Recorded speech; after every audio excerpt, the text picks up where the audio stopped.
ಅಣ್ಣ ತಮ್ಮ ಇಬ್ಬರು ಅಕ್ಕ ತಂಗಿಯರನ್ನೇ ಮದುವೆ ಆಗಿದ್ರು. ಅಕ್ಕ ತಂಗಿ ಒಂದೇ ಮನೆಯಲ್ಲಿದ್ರೆ ಯಾವುದೇ ಜಗಳ ಗಲಾಟೆ ಆಗಲ್ಲ ಅಂತಾನೆ ಅಂದ್ಕೊಂಡಿದ್ರು.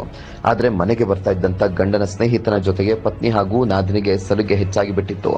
ಅದೇ ಸಲುಗೆ ಓರ್ವನ ಕೊಲೆಯಲ್ಲಿ ಅಂತ್ಯವಾಗಿದೆ. ಹಾಗಾದ್ರೆ ಅಲ್ಲಾಗಿದ್ದೇನು ಅದನ್ನ ತೋರಿಸ್ತೀವಿ ನೋಡಿ. ಈ ಫೋಟೋದಲ್ಲಿ ಕಾಣ್ತಾ ಇರುವಂತ ವ್ಯಕ್ತಿ ಹೆಸರು ಅಭಿಷೇಕ್. ಇಲ್ಲಿ ಕಾಣ್ತಾ ಇರುವಂತ ನಿಖಿತಾಳ ಪತಿ. ಇನ್ನು ಈತ ಅವಿನಾಶ್, ನಿಶ್ಚಿತಾಳ ಗಂಡ.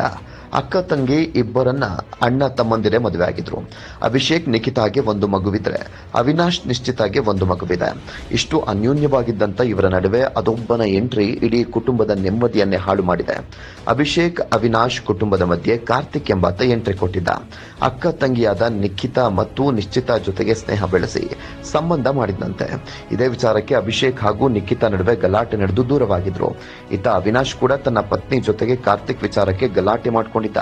ಇಷ್ಟೇ ಅಲ್ಲದೆ ಕಾರ್ತಿಕ್ ಮತ್ತು ಅವಿನಾಶ್ ನಡುವೆ ಹಣಕಾಸಿನ ವ್ಯವಹಾರ ಕೂಡ ನಡೆದಿತ್ತಂತೆ. ಕಾರ್ತಿಕ್ ಅವಿನಾಶ್ಗೆ 50,000 ಹಣ ನೀಡಿದ್ದ. ಈ ಮಧ್ಯೆ ನವೆಂಬರ್ 27ರಂದು ಅಭಿಷೇಕ್ಗೆ ಹಣ ಕೊಡ್ತೀನಿ ಅಂತ ಕಾರ್ತಿಕ್ ನನ್ನ ಬ್ಯಾಡ್ರಹಳ್ಳಿ ಠಾಣಾ ವ್ಯಾಪ್ತಿಯ ಅಂದ್ರಹಳ್ಳಿಯ ಅನುಪಮಾ ಶಾಲೆ ಬಳಿ ಕರೆಸಿಕೊಂಡಿದ್ದ. ಈ ವೇಳೆ ಮಾತಿಗೆ ಮಾತು ಬೆಳೆದು ಅಭಿಷೇಕ್ ಮೇಲೆ ಕಾರ್ತಿಕ್ ಹಲ್ಲೆ ಮಾಡಿದ್ದ.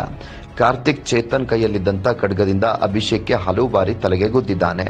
ಈ ವೇಳೆ ಅಭಿಷೇಕ್ ಪತ್ನಿ ನಿಖಿತಾ, ಅವಿನಾಶ್ ಪತ್ನಿ ನಿಶ್ಚಿತ ಹಾಗೂ ಅವರ ತಾಯಿ ಮಂಜುಳಾ ಕೂಡ ಸ್ಥಳದಲ್ಲೇ ಇದ್ದು ಅಭಿಷೇಕಿಗೆ ಹಲ್ಲೆ ನಡೆಸುವಂತೆ ಪ್ರೇರೇಪಣೆ ನೀಡಿದ್ರಂತೆ. ಇನ್ನು ಗಾಯಾಳು ಅಭಿಷೇಕ್ ತಲೆಗೆ ತೀವ್ರ ಪೆಟ್ಟಾಗಿ 3 ದಿನ ಆಸ್ಪತ್ರೆಯಲ್ಲಿ ಚಿಕಿತ್ಸೆ ಪಡಿತಾ ಇದ್ದು ಚಿಕಿತ್ಸೆ ಫಲಕಾರಿಯಾಗದೆ ಇಂದು ಸಾವನ್ನಪ್ಪಿದ್ದಾರೆ. ಇನ್ನು ಕೊಲೆ ಪ್ರಕರಣ ದಾಖಲಿಸಿಕೊಂಡಿರುವಂತಹ ಬ್ಯಾಡ್ರಹಳ್ಳಿ ಪೊಲೀಸರು ಆರೋಪಿಗಳಾಗಿರುವಂತಹ ಕಾರ್ತಿಕ್, ಚೇತನ್, ನಿಖಿತಾ, ನಿಶ್ಚಿತಾಳನ್ನ ಬಂಧಿಸಿದ್ದಾರೆ.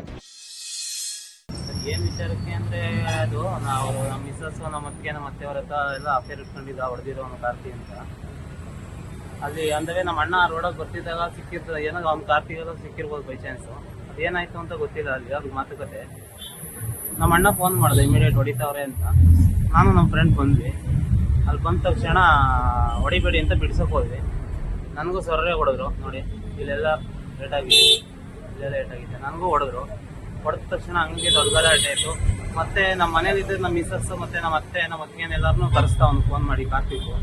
ಅವರು ಬಂದು ಹೊಡಿರಿ ಅಂತ ಹೇಳ್ಬಿಟ್ಟು ಅವ್ರೂ ಹೇಳ್ಕೊಂಡು ಹೊಡೆದ್ಬಿಟ್ಟು ಕೊನೆಗೆ ಕಾರ್ತಿಕ್ ಅವ್ರ ಕಾಲಿಗೆ ಬಿದ್ದುಬಿಟ್ಟು ಕ್ಷಮೆ ಕೇಳಿ ಅಂತ ನಮ್ಮನ್ನು ಕ್ಷಮೆ ಕೇಳಿಸಿದ್ರು. ಆಯಿತು, ಕ್ಷಮೆ ಕೇಳಾದ್ಮೇಲೆ ನಮ್ಮ ಅಣ್ಣಂಗೆ ಫುಲ್ಲು ಹುಷಾರಿದ್ದಂಗಾಯ್ತು. ಎತ್ತಿ ಆಟೋದಲ್ಲಿ ಕುಣಿಸ್ಕೊಂಡು ಸ್ವಲ್ಪ ನಡ್ಕೊಂಡು ಕಳ್ಕೊಂಡು ಕುಣಿಸ್ಕೊಂಡು ಸ್ವಲ್ಪ ದೂರ ಒಂದು 100 ಮೀಟ್ರ್ ಹೋದ. ಒಂದೇ ಸಲ ಬಿದ್ದೋದ. ನಮ್ಮ ಮಿಸ್ಸಸ್, ನಮ್ಮ ಅತ್ತಿಗೆ, ನಮ್ಮ ಅತ್ತೆ ಅವರೆಲ್ಲ ಇದ್ರು. ನಮ್ಮ ಅಣ್ಣ ಬಿದ್ದೋದ.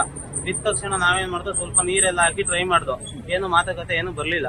ಸೀದಾ GM ಇದು ನಾಗರಬಾವಿ GM ಹಾಸ್ಪಿಟ್ಲ್ ಹತ್ರ ಕರ್ಕೊಂಡೋದ. ನಮ್ಮ ಫ್ರೆಂಡ್ ಹೆಲ್ಪ್ ತಗೊಂಡು ಇನ್ನೂ ಫೋನ್ ಮಾಡ್ಕೊಂಡು GM ಹಾಸ್ಪಿಟ್ಲ್ ಹತ್ರ ಕರ್ಕೊಂಡೋದೆ. ಅಲ್ಲಿ ಆಗಲ್ಲ ಅಂದರು. ಅಲ್ಲಿ ಆಗಲ್ಲ ಅಂದ ತಕ್ಷಣ ವಿಕ್ಟೋರಿಯಾಗೆ ಕರ್ಸ್ಕೊಂಡು ವಿಕ್ಟೋರಿಯಾಗೆ ಹೋಗಿ ಅಡ್ಮಿಟ್ ಮಾಡ್ದೋ. ಅಲ್ಲಿ ಫುಲ್ಲು ಬ್ಲಡ್ ಬ್ಲ್ಯಾಕ್ ಆಗಿದೆ. 48 ಅವರ್ಸ್ ಏನೇ ಹೇಳೋಕ್ಕಾಗಲ್ಲ. ಇಲ್ಲಿ ಒಂದು ಆಪ್ರೇಷನ್ ಮಾಡಬೇಕು, ಆಪ್ರೇಷನ್ ಮಾಡ್ತೀನಿ ಅಂದರು. ಸರಿ ಅಂದ್ಬಿಟ್ಟು ಆಪ್ರೇಷನ್ ಮಾಡಿ ಸರ್ ಅಂತ ಮಾಡಿಸ್ತು. ಬ್ಲಡ್ ಬೇಕು, ಅವ್ರು ಬ್ಲಡ್ ತಂದು ಕೊಟ್ಟು ಮತ್ತೆ ಅವರು ಇನ್ನು ನೆಕ್ಸ್ಟ್ ಆಪ್ರೇಷನ್ ಮಾಡೋಕ್ಕೆ ಒಂದು ಸ್ವಲ್ಪನಾರು ಏನಾರ ಉಸಿರಾಟ ಏನಾರ ಬೇಕು ಅಂತ ಹೇಳಿದ್ರು. ಆದರೆ ಅದೇನು ಬಂದಿರಲಿಲ್ಲ. 48 ಅವರ್ಸ್ ಟೈಮ್ ಕೇಳಿದ್ರು. 48 ಅವರ್ಸ್ ವೆಯ್ಟ್ ಮಾಡಿದ್ರು. ಅದಾದಮೇಲೆ ನೈಟು ಒಂದು 10:45 ಟೈಮಲ್ಲಿ ಎತ್ತಾದ್ರು. ಎಷ್ಟು ಜನ ಹೊಡೆದಿದ್ದು? 3 ಜನ ಕಾರ್ತಿಕ್ ಜೊತೆ ಮತ್ತೆ ಅವ್ರ ಸ್ನೇಹಿತರು, ಅವ್ರ ಹುಡುಗರು, ಅವ್ರ ಫ್ರೆಂಡ್ಸ್. ಎಷ್ಟು ವರ್ಷ ಆಯ್ತು? ಮದುವೆಯಾಗಿ 6 ವರ್ಷ ಆಗಿದೆ. ನಮ್ಮ ಅಣ್ಣ ಮದುವೆಯಾಗಿ ಒಂದು 8 ವರ್ಷ ಆಗಿದೆ. ಇನ್ನು ಅಭಿಷೇಕ್ ತನ್ನ ಪತ್ನಿಯನ್ನ ಎಷ್ಟು ಪ್ರೀತಿಸ್ತಾ ಇದ್ದ ಅಂದ್ರೆ ತನ್ನ ದೇಹದ ಮೇಲೆ ಆಕೆಯ ಫೋಟೋ ಟ್ಯಾಟೋ ಹಾಕಿಸಿಕೊಂಡು ನಿಕ್ಕಿ ಅಂತ ಬರೆಸಿಕೊಂಡಿದ್ದ. ಆದ್ರೆ ಆತನ ಪ್ರೀತಿಯನ್ನ ಅರಿತುಕೊಳ್ಳದ ಈ ನೌಟಂಕಿ ನಿಖಿತಾ ಪರಪುರುಷನ ಸಹವಾಸ ಮಾಡಿ ಗಂಡನನ್ನೇ ಬಲಿ ಪಡೆದುಕೊಂಡಿರುವಂತದ್ದು ಮಾತ್ರ ನಿಜಕ್ಕೂ ದುರಂತ.